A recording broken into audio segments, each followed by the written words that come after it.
This is CHSR 97.9 FM here in Fredericton, New Brunswick, Canada. This is Python's Paradise, your film and music show, and this is your host, Greg Gilbert, aka the Python Hyena. And folks, I have a lovely, beautiful woman on the phone with me. Today we're going to talk about some interesting films, especially in the independents. We have Katherine Norland on the phone. How you do, Katherine? Hi, I am doing great. What a name you have.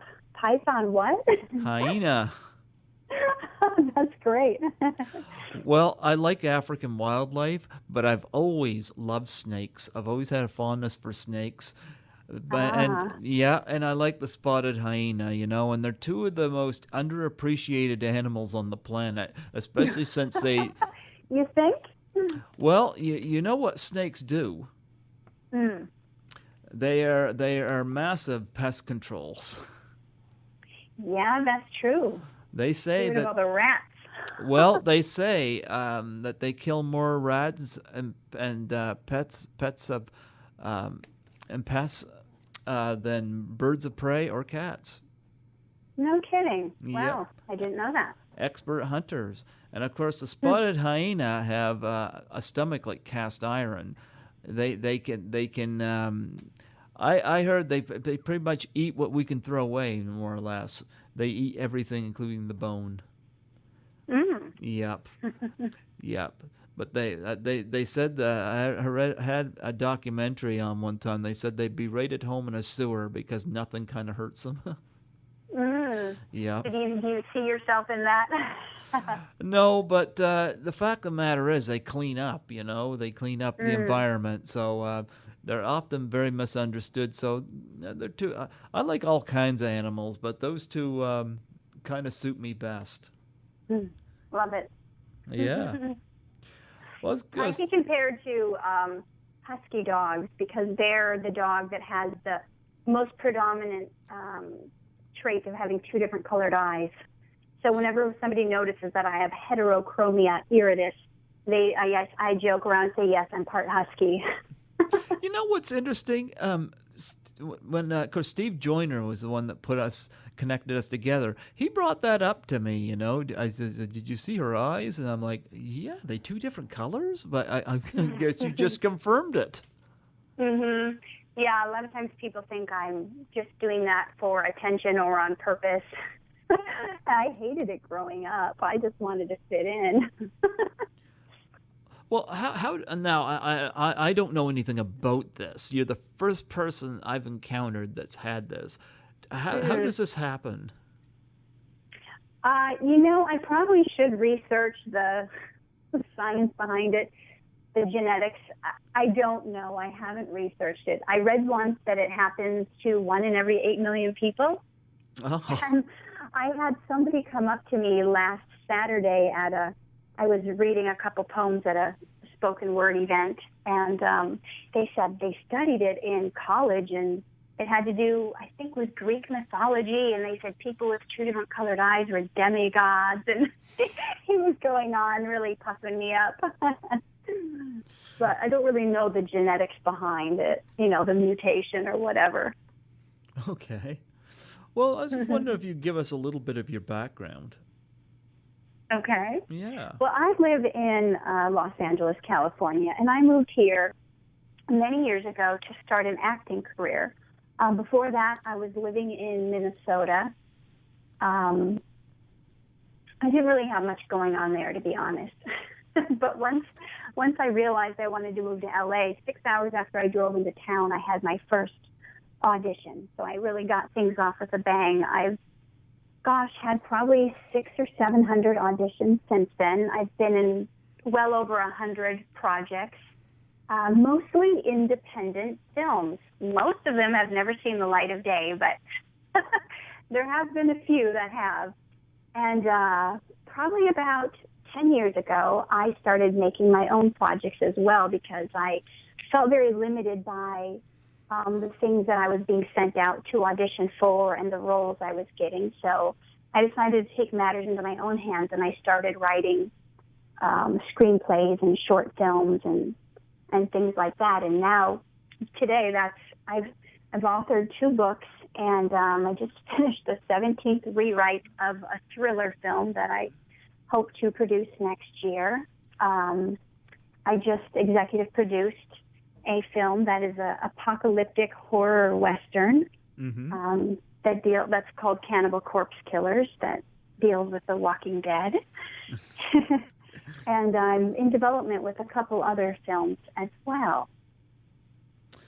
Well, we're going to go way back. I got some of your films listed down here. Now, my apologies, I have not seen any of these. However, we're going to talk about them anyway and get them out there. Yeah, let's give your films a little bit of attention, and because we live in the Netflix generation now, and True. Yeah, so anything can be looked up. Well, the first one I have down here is Smuggler's Ransom. Now, tell me about your role in that, and what the film's about, and what your role in that is. Okay. Mm-hmm. Smuggler's Ransom. You are going way back. Yep. I played a bad spy. A spy who was,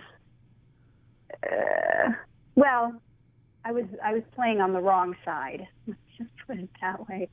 That film got international distribution, even though it was only a short film. I probably only had a day or 2 on that particular film, so it wasn't a big role, but it was the first role I ever got to have a gun and play more of a grown-up role, a detective. Because when I moved here, I looked very young, and I got a lot of young roles initially, so that was one of the things I consider one of my first grown-up roles. Do you say you play a spy on the wrong end of the tracks? You want to talk about any of the challenges of doing this? If I can be honest, I don't even remember, because that was like 80 films ago. So I apologize for that. That's all right. I should have an ironclad memory, shouldn't I? With all the dialogue I have to memorize. Well, what about Office Games? That one sounded like a fun one. That was a fun comedy. I was considered somebody who was on the dream team. There was like the 3 sexy ladies that worked in the office that apparently all the guys were attracted to. No, maybe there's 4 of us. We were called the dream team. It was really interesting that audition process, because I actually submitted for the plain Jane kind of ugly girl. And I went to the audition looking very frumpy. I had these crooked, dorky glasses, a really out-of-fashion hat, this baggy dress, and I tried to be as geeky as possible, because in this film, at the end of the film, she transforms into this like beautiful creature that nobody knew was underneath all of that.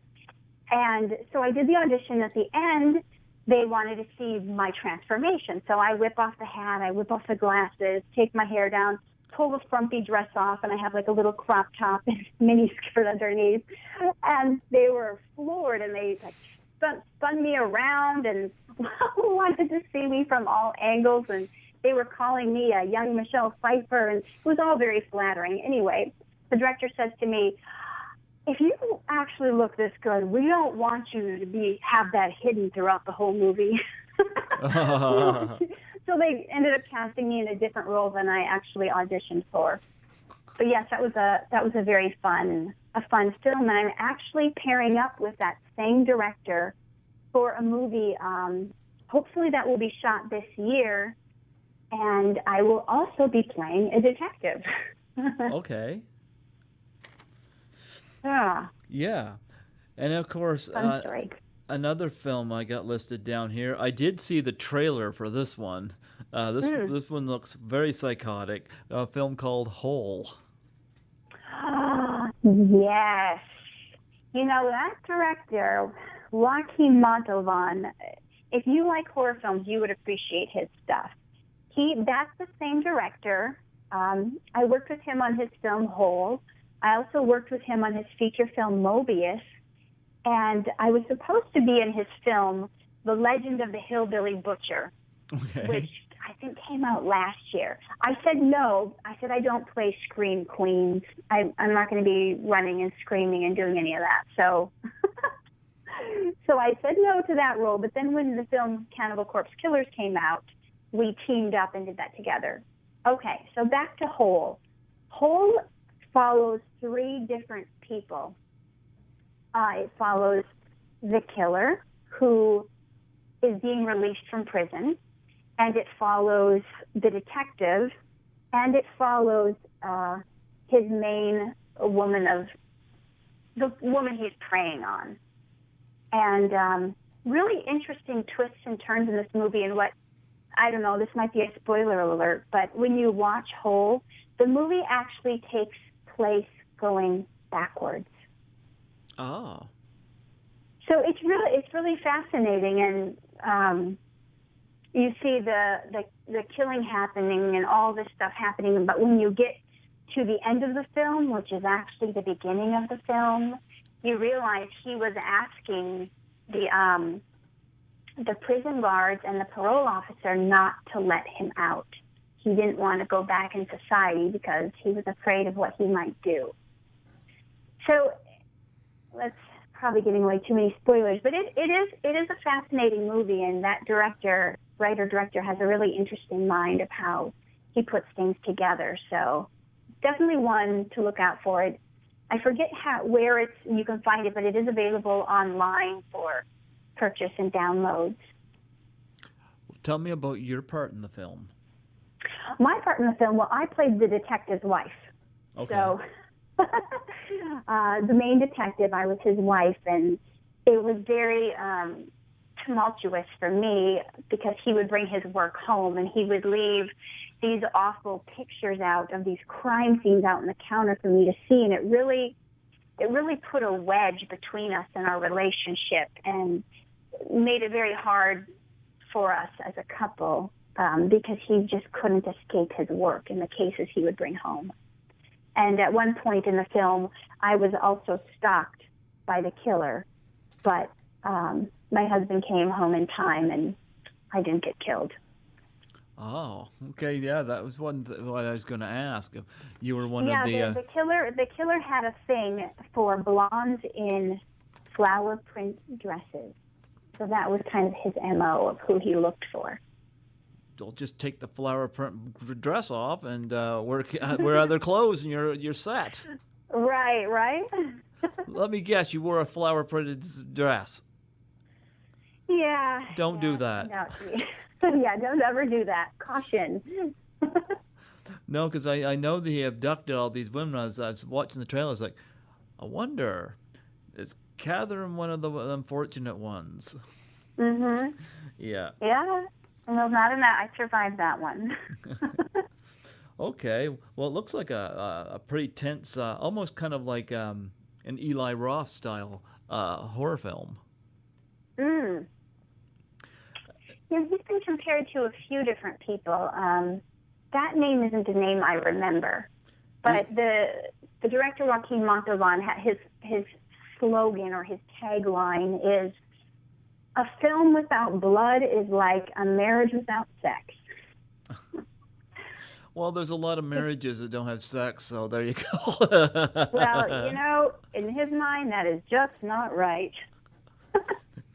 Yeah. Well, one film that you did that kind of caught my attention, and I haven't had the chance to look anything up on it, but just I read about it, and it sounds interesting, is Reality Terror Night. Yeah. That was a film I starred in with Martin Kove, who you may know from Rambo, The Karate Kid, Cagney and Lacey. Mm-hmm. He's done tons of stuff. Tons and tons of stuff. And it was also starring Leanna Mendoza. Now, she is definitely an up-and-coming name. She was just voted in the top 20 influencers of female Latinas. Voted one of the sexiest Latinas alive this last year. She's really been doing a lot of great work and has a pretty big fan base. A lot of stuff she's done. Anyway, in that particular film, I played an executive producer who I'm trying to put a reality show together where 5 hot bikini babes will stay overnight in a haunted mansion. Sounds fun. And the goal is the first girl to come in contact with a ghost will win a big modeling contract. So that's kind of the premise of the show. But what happens is that it really is a haunted mansion. And Martin Cove's character, he lost his wife tragically, and he started murdering women to get their body parts, to kind of Frankenstein in a way, to try to put his wife back together again. Wow. And so, yeah, it's a pretty interesting premise. So I don't know how much I should give away. I guess you can find this, you can rent this or buy this on Amazon, Reality Terror Night. But my character actually ends up becoming possessed by Martin Cove's ghost. Okay. So I start to carry on some of the things that he was up to. Okay. Mm-hmm. Now, before we get to Cannibal Corpse Killers, out of those 4 films I have mentioned, which one was the most challenging to do? Probably a Reality Terror Night. Okay, and why?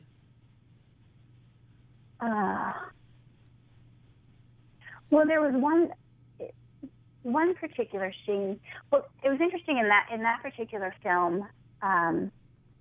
One neat little side note: they decided to use the fact that I had 2 different colored eyes as kind of a character thing in the movie. So when my character was just me, I started out with hazel eyes. I covered up my blue eye and had hazel eyes. And then when the ghost was kind of visiting me, coming in and out of me, suddenly I had 2 different colored eyes because it was part me, part him, because Martin Cove has blue eyes. And then when he was fully possessing me, I then had blue eyes.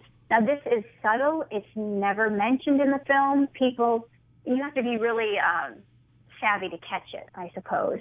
But that's kind of how you would know when the full transformation happened. So the shoot was grueling. You know, when you're on these low-budget independent films, it's just go, go, go nonstop. The goal is to get as many pages done as possible. And I believe that entire feature film was shot in just maybe 10 days. I mean, there might have been days they filmed that I wasn't there, but it was very fast turnaround. You know, the big budget, huge budget Hollywood films, they sometimes take 2 to 3 months to shoot. So, you know, just the hours and some of the conditions, you know, it wasn't too bad. It wasn't as grueling as Cannibal Corpse Killers, but out of the ones you mentioned, it was, you know, just the schedule and dealing with all the different people's personalities.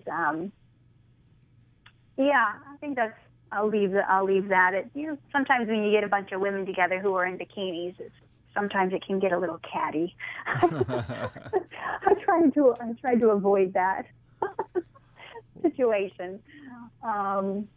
Yeah. But it was good. It was a good experience. It was my first shower scene. I had never done that in a film before. Just the nervousness of, everybody's watching me and on camera while I'm like in the shower. Was it a nude scene, or were you covered up? No, it wasn't really. I mean, for me, it was the least amount of clothes I had ever had on in the movie. Okay. But I kind of just had a couple Band-Aids covering the okay. the top part.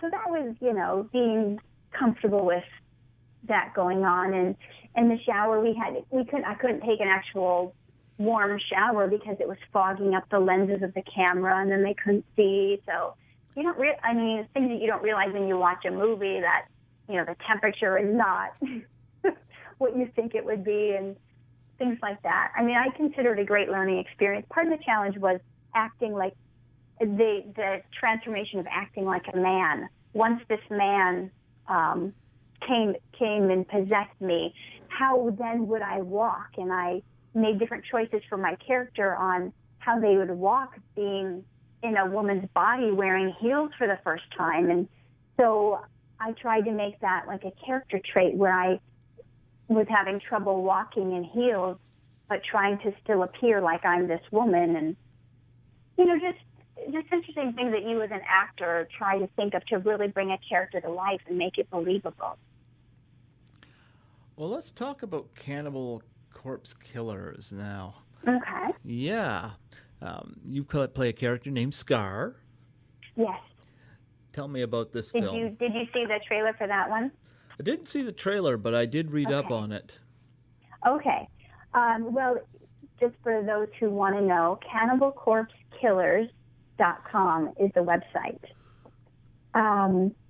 These cannibal corpses it's not just another one of those zombie movies. There's hundreds of zombie movies. Mm-hmm. I think one of the unique things about this film, and one of the things that sets it apart, is that sure, it has a Western feel and it's apocalyptic, and there's a lot of apocalyptic things going on, but the people do not become cannibal corpses by a virus or by being bitten. And it's actually kind of a spiritual warfare going on, because what happens in the beginning of the film, the magistrate has a blood covenant pact with the devil. And he opens up a portal that allows the demons to come from hell, and they start reanimating the corpses. Okay. So the things that would maybe work or not work in other zombie films don't work for the cannibal corpses. So I'm part of a team of 5 people who have all been affected by the cannibal corpse apocalypse. And we're going around from place to place, the usual, trying to find food and shelter. But what we don't realize is kind of the head person of our group he had his wife taken from him from the magistrate who started this whole thing 20 years prior and opened this portal to hell. So we don't know he's got a vendetta against the magistrate, and he leads us to believe that we're going to this town of Jawbone to get food and shelter, and that there's actually people still alive there. And when really he has a beef with the guy who took his wife, and she turned into one of those creatures. What else do I want to say about that? I feel like I'm not explaining it in a very exciting way. Oh, that's okay. But it does have a lot of, being the producer, and we found, it took 2 years to find all these locations, and the scenery is just beautiful. We filmed in all these deserted, abandoned places that were just thrashed, and it's really cool set dressing. My character has the name of Scar because of what happened.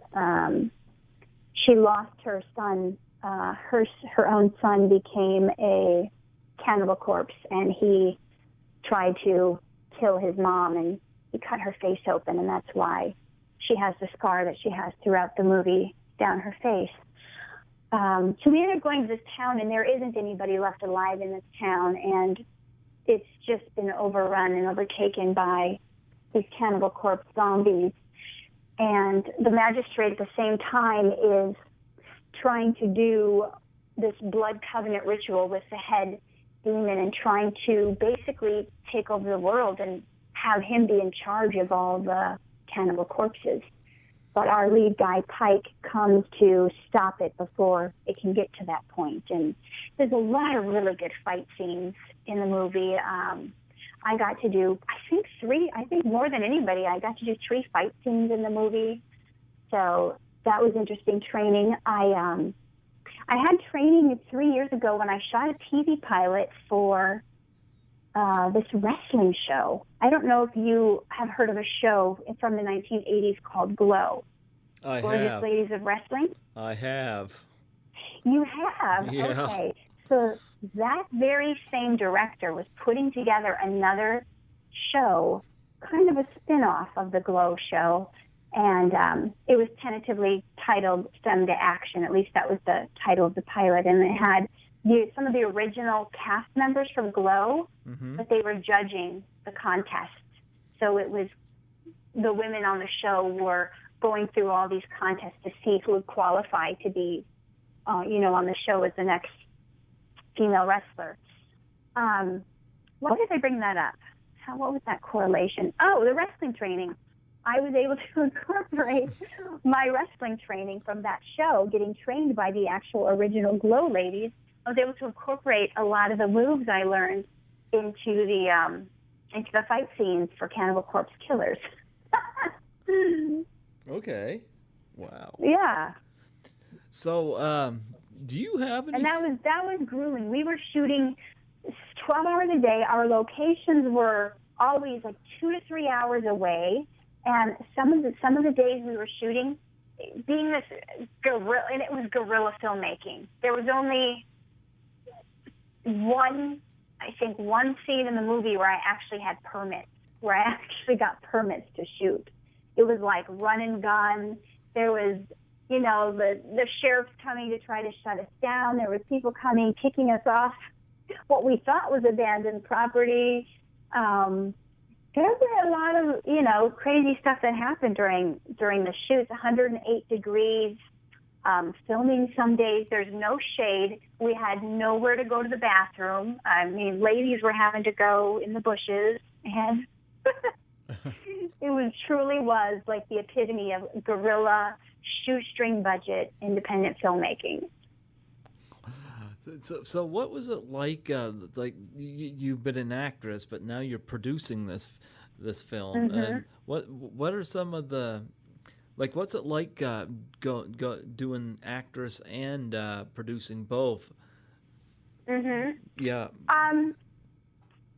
It's something you kind of learn as you go. Luckily, this was the first feature film I produced, but the previous, 8 years, I had been making short films and poetry videos, telling little stories on film based on some of the poetry I wrote. And so I dabbled at, and I actually wrote and produced a short film 2 years ago there's a website called indie.com, and they have a lot of contests, acting contests, poetry contests, filmmaking contests, singing contests. They had a challenge. Billy Bob Thornton, the actor, put out a challenge wanting us to do a takeoff on his film Bad Santa. We could either recreate scenes from his movie Bad Santa, or kind of write a deleted scene that maybe wasn't in it, or do some sort of a short film spin-off that has the tone of like a Bad Santa. I love Bad Santa.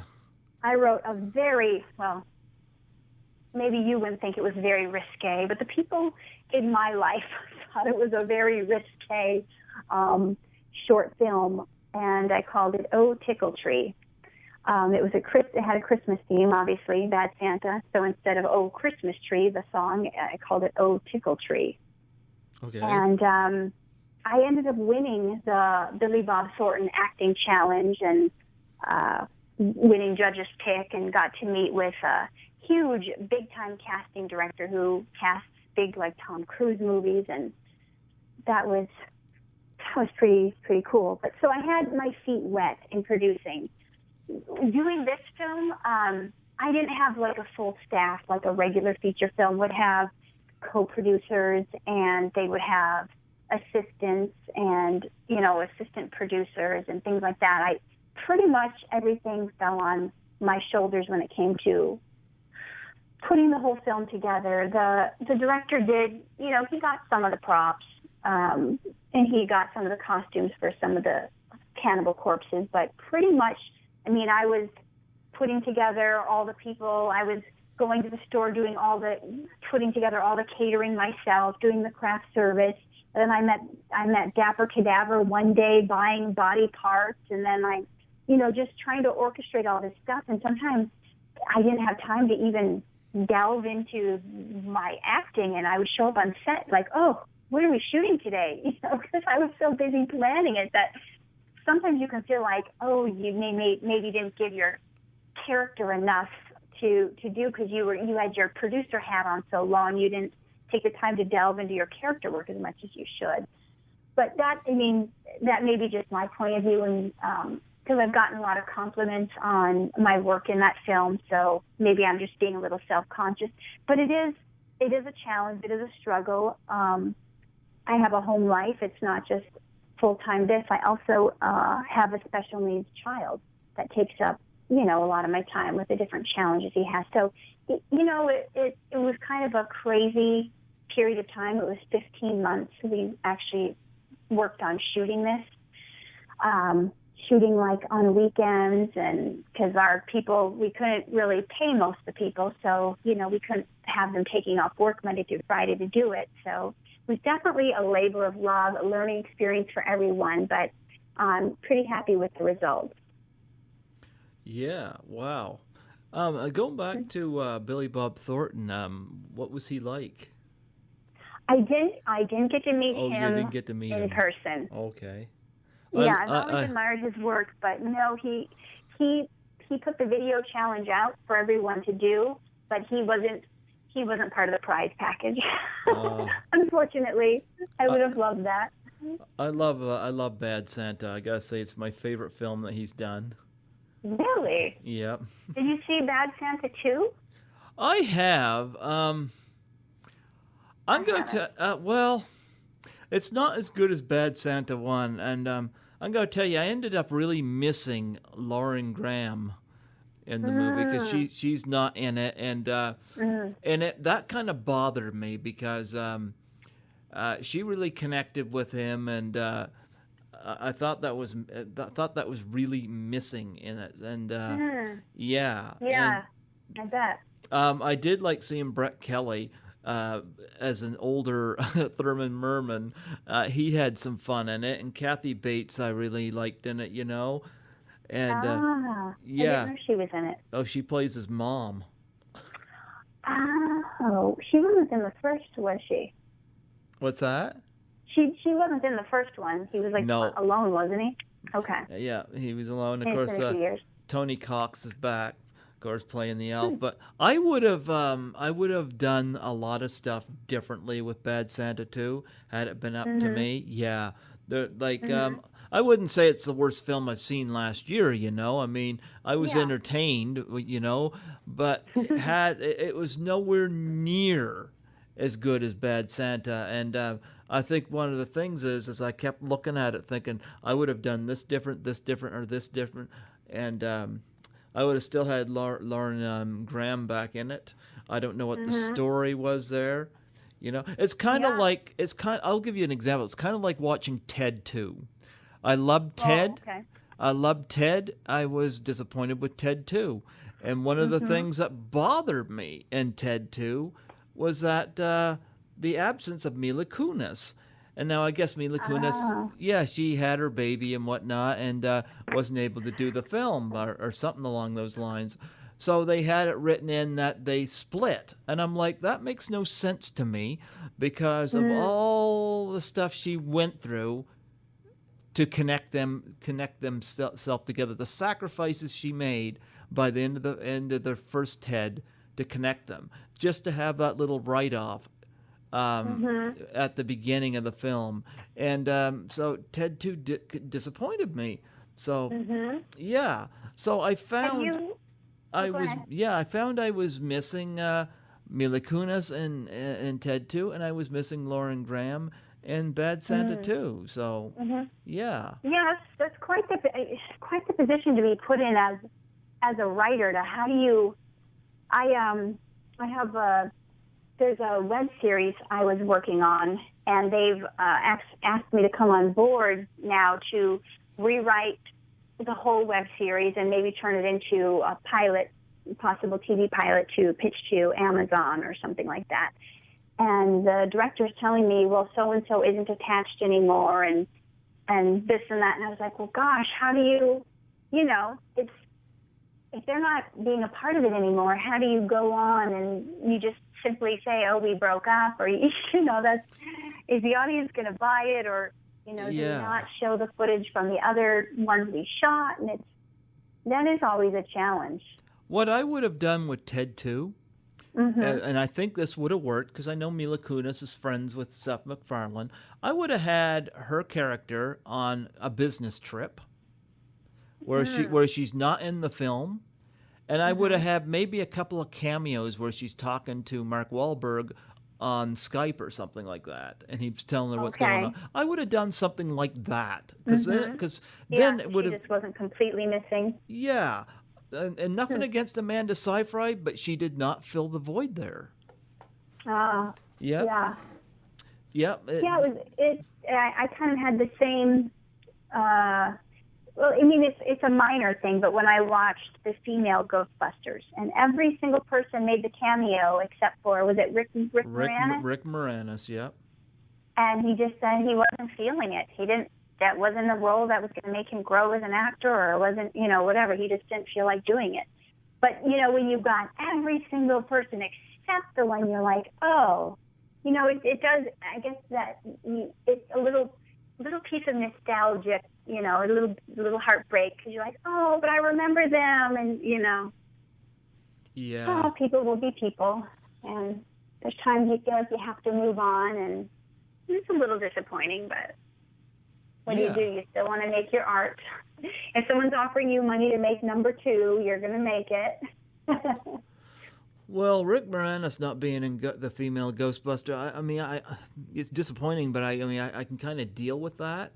But that he wasn't an integral part of the story, so maybe it wasn't that great of a comparison. But that's when it was just a little disappointment when everybody but him is there. With Mila Kunis and Lauren Graham, a little different, especially with Mila Kunis, because of, if you've seen Ted, you know what she does at the end of the film. It doesn't make sense that they're going to split.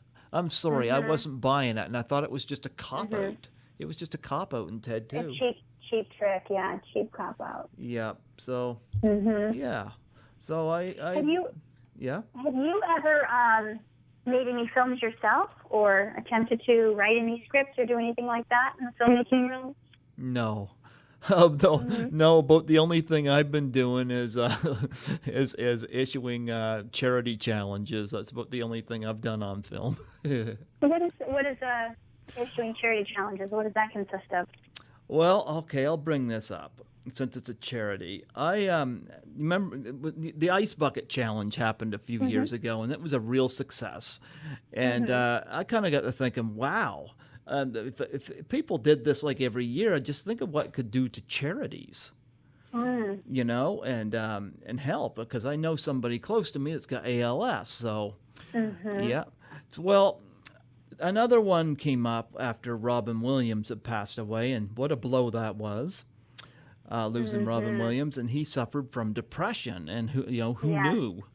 And I've had bouts of depression, not suicidal, mind you, but I've been hit with depression time and time again in my life, and it seems to be something that nobody seems to take seriously.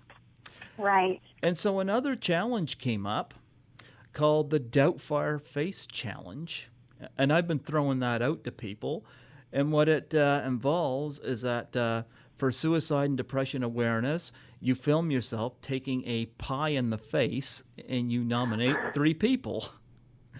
And I wanted to get the industry involved. I had one journalist that kind of screwed me over when she told me I had to nominate her first, and she's one of these people that uses religion for profit, and I found that out the hard way. And what do you mean by that? Well, she's a journalist, a part of a Christian magazine. Since I come from a Mhm. Christian family, Mhm. I resent this group that she works with. But Mm. nonetheless, I was told I had to nominate her first. She told me that on Twitter. And so I did this video, and I did the challenge and nominated a lot of people that she had interviewed. And her response Mhm. was, "Great video, but I'm not taking a pie in the face. But I hope this catches on." And I'm like, "You spineless little bitch!" Is basically my response to her. Wait. She told you to nominate her and then refused to do it? Yeah. That's really bizarre. Was it just to get her name out? Or what would be the purpose of that? Yeah, exactly. But well, these are the kind of people. I guess, there was a riot in Baltimore, and I guess they blamed it on that movie, The Purge, and they said if you donate money to them, this won't happen. I'm like, really? Oh, wow. Really? Yeah. So they're basically using Christianity for profit, and they pretty much blocked me all around on every social Hmm. media thing because they know that I'm gonna knock the truth out of them. Mm. Yep. Well, But it's important that truth comes out. It usually does. Lies may go really fast and spread really quickly, but they don't last forever. And truth is, what lasts. Well, the good news is I've had some of my interviewees respond to that challenge. Mm. I had a Canadian actress who understood it right away, and she did it. I had one of Mhm. the actresses from the Friday the 13th franchise do it, Mm. and I had an author do it, and I've got a former Miss USA who's going to be doing it whenever she gets around to it, and I have other people from horror films lined up to do this. So this is, in doing this, what is the particular charity that it helps with depression? Is that what you're saying? Yeah, depression and suicide. Basically, and if Mhm. people want to donate to something, donate to either the American or the Canadian Foundation of Suicide Prevention, you know? Ah. And so you just, you take a pie in the face, you shoot it on your iPhone or whatever, and you Mhm. nominate three people. And I always encourage my interviewees to fire at least one nomination out to somebody in the industry so you can get that. Mhm. Yeah. No, when people do these challenges, I always wondered, how does someone getting ice dumped on them or a pie in their face, how does that get money to the charity? What is the correlation? Do people see you put a pie in your face and that makes them want to donate, or how does that work? I'm not sure how it works, but it did it for ALS. So, They did, but I came and see one of those videos. I'm like, okay, they got ice dumped on them. How is the charity getting helped by that? I mean, I get the awareness aspect of it, mm-hmm. saying you're doing this for this, and then maybe people go look up that particular charity. But I always wondered how that actually makes an impact, how that makes a difference. My son, a lot of times they'll have school fundraisers and buy this chocolate to help the school fundraiser, or go to El Pollo Loco tonight because 20% of the profits are going to the school. And I always just thought, why am I going to go eat at a Pollo Loco? Can't I just give the school $10, rather than, spending 50 and they get $10? I don't know. I'm kind of like, why have the middleman? I don't know, but the videos are entertaining, so. Yeah, well, that's true. And the topic of suicide and depression is close to my heart because I've also struggled with that in the past. And when we found about Robin Williams, that was a blow because, everybody looked up to him as just someone who made their lives so much happier, and he brought such joy with the roles he played. And I don't know, it kind of makes you reflect on your own, when somebody of that caliber, and especially someone he wasn't known for doing heavy films, dark films, or depressing films, but kind of like they always say, the clown is the saddest person in the room. Yeah. Well, I don't know. It's up to you if you want to do the challenge. If it's more than welcome. Mm-hmm. It's up to you. I Mm-hmm. never pressure people. No, I'm such a results-oriented person. I would have no problem getting a pie in my face. I just would want to know it was like actually going to make a difference.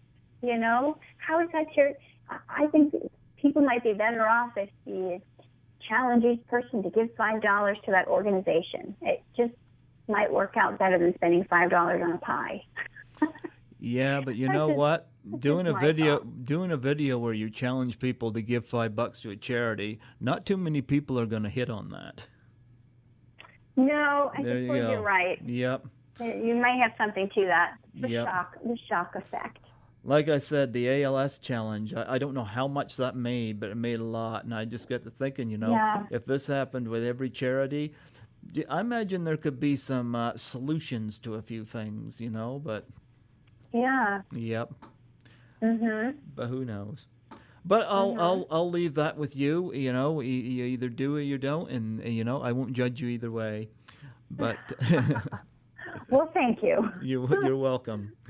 But we are kind of closing down on our time because I know that you got to meet your kid at the bus. You told me that the other day. Oh yeah. Yeah, and I don't want you to be late for that. So I just wondering, is there any? Well, I mentioned this charity. Is there any charities that you're involved in? I've got several that I support. One of them that I supported recently, and they had me come speak at one of their galas, was called With This Ring. And that's an organization where people get rid of their wedding rings, and people are doing that anyway. People are doing that anyway, but even people who are happily married, which I am, get rid of your wedding rings for a better cause. There's people dying all over the world who don't have clean drinking waters, and what they do is they auction off people's wedding rings, and they use that money to provide clean water drinking wells to kids in Africa, Guatemala, India, all over the world who, families who don't have clean drinking water. So I thought, gosh, I don't need a diamond on my finger when people are dying of contaminated water all over the world. So I guess for me, it's finding a charity you can support on a regular basis that is close to your heart, that's close to the things that you care about in life, and what is it that you have just laying around your house that you don't need, that you could sell, that you could donate, something that's just sitting there that's not making a difference. I buy a little $10 cubic zirconium ring from the just throwaway jewelry store if I need to play a wife in a movie so I can, have one. I guess my challenge would be just to have people consider others more often, and when they look at the excess they have in their life, what is it that do you really need that, $5 Starbucks today, or could you just get like a plain one for $2 without the extra froth and, soy milk and all the special stuff, and put that extra $3 away to organizations for people who don't have it, as good as you do. Yeah. I know one thing I did when any of my interviewees did the Doubtfire Challenge, I would always, in return, I'd donate to one of their charities. And that always allowed, I always did that. It allowed some other charities to get supported. The Doubtfire Challenge, is that the pie in the face? Yeah. Oh, I didn't know you called it that. I love that. Yeah, that's what they called it. Okay, and you originated this? I didn't know. Somebody else did, but I used to, when I grew up, I used to. Passing it on. Well, I loved that kind of humor growing up. I used to watch all that Nickelodeon stuff, people being slimed and stuff like that, and I used to love that kind of stuff, and I don't see it enough anymore. So, yeah. We're all too dignified now to get pies in the face. Huh? I said everyone's too dignified now to get pies in the face. Not some of my interviewees, no. No, I'm kidding. Yeah, I'm kidding. Some of them. But there is something about. I don't know. In some ways in filmmaking, there's been a lot of heart has been lost in the humor. A lot of the slapstick, a lot of the heart. Now it's like they've wanted to push the envelope so far that it's more like grotesque and shock value, and I don't know. It's not as classy of humor as what we had in the 40s and the 50s, and just thinking of some of the comedies I've watched recently, like gosh, what was that one? Why Him? Did you ever see that comedy? Which one? Why Him with James Franco? Oh yeah, I loved it. I went to it 3 times. You did? Yeah. And just the difference in the humor and the quality. I mean, the guy swimming, it gets stuck in a container full of like animal urine, and like big balls land. I mean, stuff like that where you're like, have we really come to this? It's James Franco. What do you expect? I love James Franco. He is a great poet. I've read at least one of his poetry books, and I don't know. He's a cool guy, and he takes chances, and that's Yep. You take chances, and that's what you do, and you make a difference and an impact, and everyone's got their own. I mean, I did things that were shock value too. What can we say? We're all trying to find our way in this world and how we're going to leave that mark. It's like we all individually are our own cans of spray paint, and there's walls everywhere. And when we die, what will our legacy be? There's a wall, and how will we tag it? So what's going to be our mark that's left on the world, I don't know. I just my plan is to get into heaven, and then I won't have to worry about anything going down on here, and how any unnamed president screw up and everything. Yeah, and speaking of heaven, if you do believe that there is a higher power or a God out there, you kind of realize that no matter who's in the office, things are going to kind of work out. And sometimes the media and things get hyped up to be more than it maybe really is. I know some things get pushed under the rug and some things don't get talked about. But if you really trust that there is something greater out there, some divine creator that made you for a purpose, some of those other things become a little less significant and not something to get all worked up about. If you really trust that there's a heaven, and if you put your trust in that God, things are going to work out in the end, then a lot of those things become a little less dire to worry about because you have a different kind of purpose and connection. There you go. Well, we talked about everything today. Absolutely. Well, you know what? It's been fantastic talking to you, and I do hope that Cannibal Corpse Killers, I hope it gets a wide release. Is it going to get a wide release, or is it just going to be limited? We're still figuring that out. I've got it with 3 different distributors right now, and I don't know which distributor we're going to go with, who's going to offer us the best plan. They were talking about possible like a limited release in 8 theaters, and then so I don't know if it'll be if it's going to be like a Netflix, Hulu, Amazon thing, or if it's going to be on a Sci-Fi Channel or HBO. I have yet to find out, but maybe by the time your show airs, you'll check CannibalCorpseKillers.com, and there'll hopefully be some info on there of where you can find the film.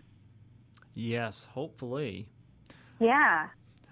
Well, you know what? It's been great chatting with you today. It's I appreciate Steve Joyner connecting us, and some of these films, like I said, I would like to check out, particularly Reality Terror Night. I'm very interested in that.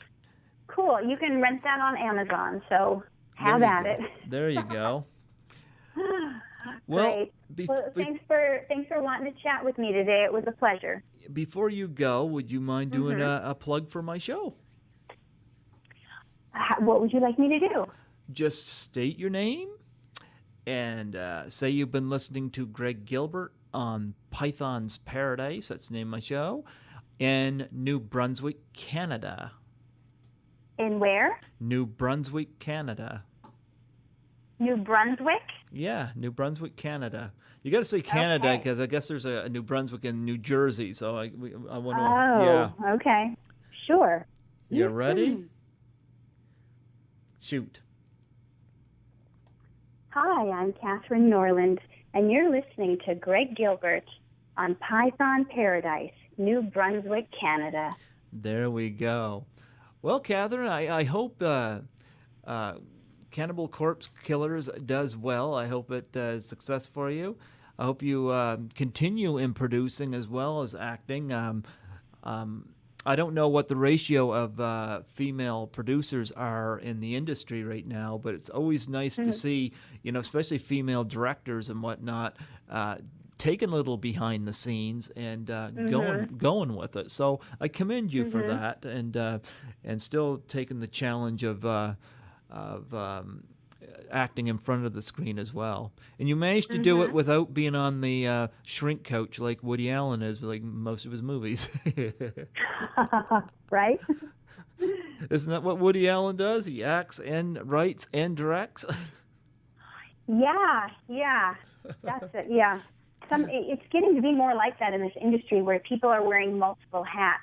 There's actors that just are refusing to just sit back and wait for their agents and managers to get them out, and they're taking matters into their own hands in a way that maybe you weren't able to do 20 years ago because film was so expensive. And now people can make an entire movie on their iPhone and get distribution. So the doors have been blasted wide open. Absolutely. Well, Catherine, I bid you a great day. I thank you so much for coming on here and blessing us with your presence. And like I said, I hope to go to the theater and see one of your movies. I hope that you are able to elevate to even bigger things. Absolutely. And thank you again. Absolutely. God bless. All right. Bye. Bye-bye.